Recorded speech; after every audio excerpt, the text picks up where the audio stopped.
It's the 100th Monday demonstration and the last before the referendum. Thousands of protesters have turned out for the event, including Peter Grohmann. He's here tonight leading another protest, drumming up support for the cause. He's been opposed to the Stuttgart 21 project for almost 15 years and is a mainstay of the movement. The protest got its start here, in this part of the train station, and then it grew. When you see something growing, you want to be part of it, heart and soul.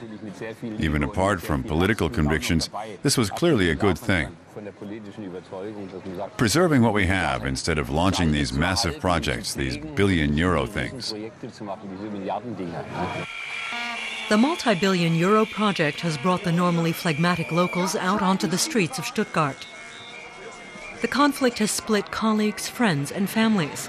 This evening, supporters are in the minority, but opinion polls say they stand a good chance of winning the referendum. I've been a fan of Stuttgart 21 for over a year. It's a huge development opportunity, and it'll give us an extremely new and modern railway station. This is what the super-modern railway station is supposed to look like one day, high-tech and underground. Supporters say the subterranean station would free up space for other uses. But opponents say it's an environmental disaster that will uproot old trees and affect the groundwater. And they say that meanwhile, the plans are completely out of date. After months of demonstrations, the protests escalated a year ago. In the police crackdown, many protesters were injured. Baden-Württemberg citizens responded by voting the state government out of power. Winfried Kretschmann is an opponent of Stuttgart 21 and the first ever Green Party premier of a German state. He now heads a governing coalition with the Social Democrats. But Stuttgart 21 looks set to be his political millstone. If the referendum goes as projected, Kretschmann might be forced to go ahead with the project. That's the logic of direct democracy. And I don't really have a problem with that. It's unpleasant when you're forced to do something you don't actually want to do, but that's what direct democracy is about. So ist es halt in der Demokratie, wenn sie direkt ist. Although Kretschmann is putting a positive spin on it, there are signs of unrest in his coalition. Most of the Social Democrats are for Stuttgart 21 and are drumming up support together with the opposition.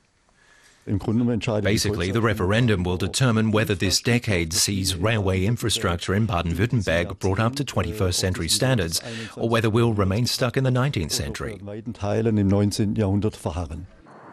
But modernizing the railways will require massive investment.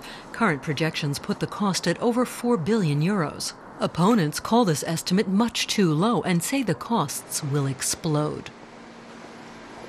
The referendum vote asks whether the state should cancel its contractual obligation to fund the project. So, citizens who are for the railway station must vote no, and people who are against the project must vote yes.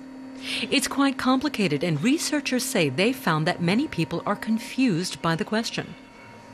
And whether or not the referendum can actually help bridge the gap between the two sides is also open to debate. We're getting a mixed message.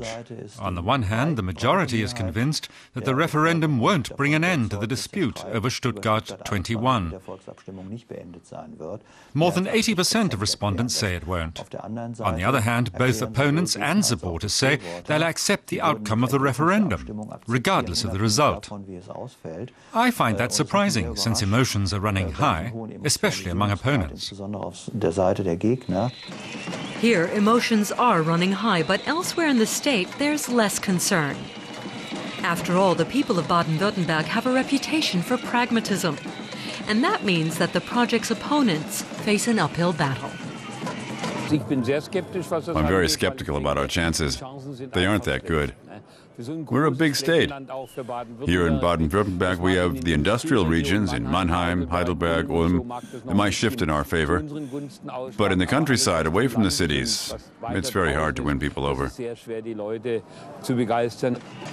In Stuttgart, though, the locals seem to have developed a taste for vehement protest, and they're looking forward to having their say on referendum day.